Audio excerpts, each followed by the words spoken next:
Perhatikan gambar segitiga sama sisi di bawah ini ya, dalam kurung 1 mikro sama dengan 10 pangkat negatif 6, K sama dengan 9 kali 10 pangkat 9 Newton meter kuadrat, kolom pangkat negatif 2. Diletakkan muatan listrik masing-masing 4 mikrokolom, 4 mikrokolom dan negatif 4 mikrokolom. Tentukan gaya kolom pada Q1. Jadi sekarang tugas kita adalah menentukan gaya listrik atau gaya kolom pada muatan Q1. Oke, kita mulai dengan diketahui. Nah, sekarang Q1 4 mikrokolom. Ini tidak secara jelas mana Q1 dan mana Q2 dan mana Q3. Tapi ketika ditulis berurutan seperti ini, maka yang paling depan pertama adalah Q1, Q2, dan ini adalah Q3. Dengan demikian maka Q1 sama dengan 4 mikrokolom atau 4 kali 10 pangkat negatif 6 kolom. Dan kita tuliskan di gambar karena nanti gambar ini kita gunakan untuk data dalam menyelesaikan soal selanjutnya. Dan berikut adalah Q2 4 mikrokolom atau sama dengan 4 kali 10 pangkat negatif 6 kolom. Dan kemudian kita tulis di sini, kita buatkan di sini ya.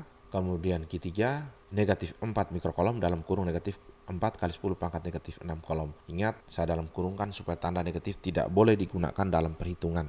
Dan kemudian kita buatkan di gambar. Oke. Selanjutnya jarak. Mulai pertama jarak R12, jarak dari Q1 ke Q2 itu 3 cm atau 3 kali 10 pangkat negatif 2 meter.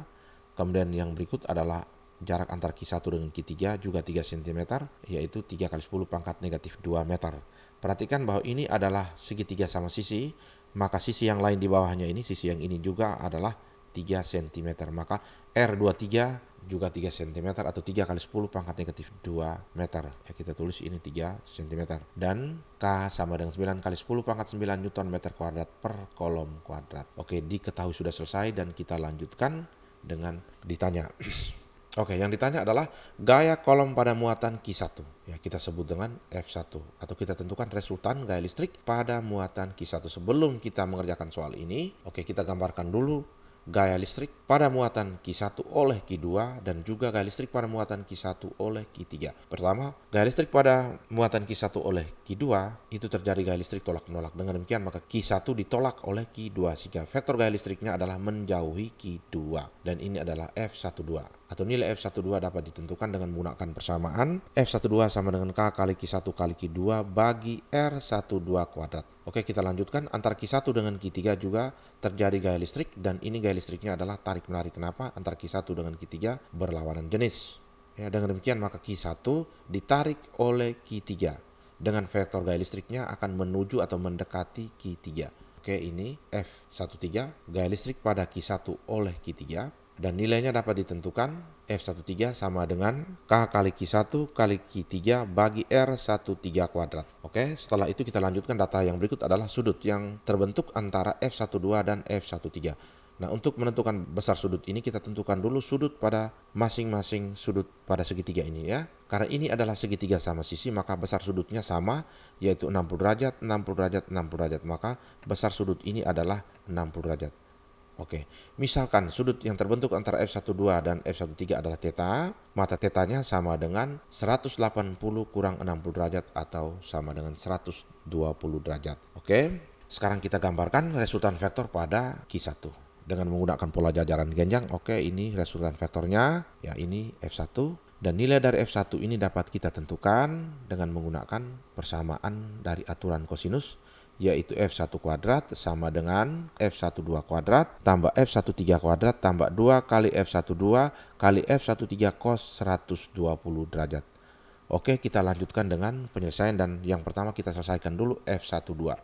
Oke, F12 sama dengan K kali Q1 kali Q2 per R12 kuadrat. Kita masukkan angka-angkanya, K-nya 9 kali 10 pangkat 9, Q1-nya 4 kali 10 pangkat negatif 6, dan Q2-nya 4 kali 10 pangkat negatif 6. Bagi jaraknya 3 cm, maka 3 kali 10 pangkat negatif 2 dikuadratkan.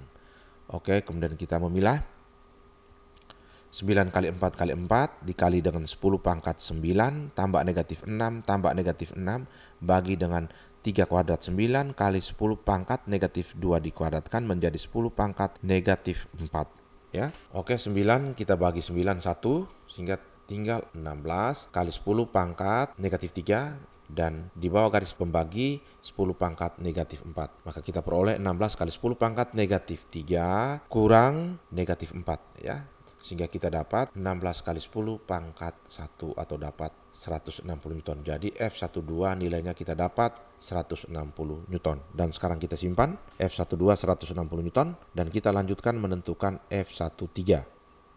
Nah, F13 sama dengan K kali Q1 kali Q3 bagi dengan R13 kuadrat. Kita masukkan angka-angkanya. K-nya 9 kali 10 pangkat 9, Q1-nya 4 kali 10 pangkat negatif 6. Kemudian Q3-nya ini negatif 4 mikrokolom, tetapi tanda negatif tidak boleh kita sertakan dalam perhitungan, maka jadi 4 kali 10 pangkat negatif 6 bagi dengan jarak antara Q1 dengan Q3 adalah 3 cm.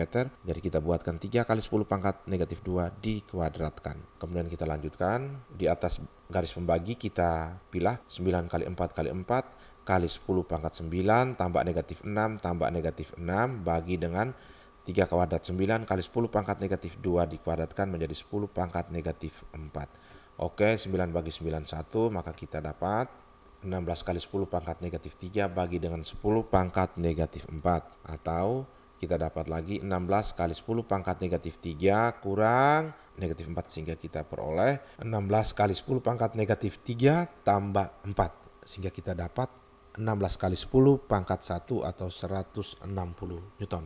Jadi F13 nilainya adalah 160 Newton. Dan sekarang kita simpan dan kita lanjutkan menentukan resultan gaya listrik pada muatan Q1. Oke, dengan menggunakan persamaan F1 kuadrat sama dengan F12 kuadrat ditambah dengan F13 kuadrat tambah 2 kali F12 kali F13 cos 120 derajat. Nah, F12 nilainya 160 dikuadratkan, F13 nilainya 160 dikuadratkan, tambah dengan 2 kali 160 kali 160 dikalikan dengan cos 120 derajat adalah negatif setengah. Oke, F12 kuadrat sama dengan 160 kuadrat, 160 kuadrat 2 kali negatif setengah menjadi negatif 1. Kita buatkan F1 kuadrat sama dengan 160 kuadrat tambah 160 kuadrat kurang, perhatikan 160 kali 160 menjadi 160 kuadrat. Dikalikan lagi dengan negatif 1 maka menjadi negatif 160 kuadrat. Jadi F12 kuadrat sama dengan 160 kuadrat tambah 160 kuadrat kurang 160 kuadrat. Oke, 160 kuadrat kurang 160 kuadrat 0, maka F1 kuadrat sama dengan 160 kuadrat. Sehingga F1 sama dengan akar dari 160 kuadrat atau F1 sama dengan 160 kuadrat dipangkatkan setengah. Sehingga F1 sama dengan 160 Newton. Kalau kita lanjutkan dengan arahnya, maka berdasarkan atau acuan mata angin, maka F1 ini arahnya ke barat atau ke kiri.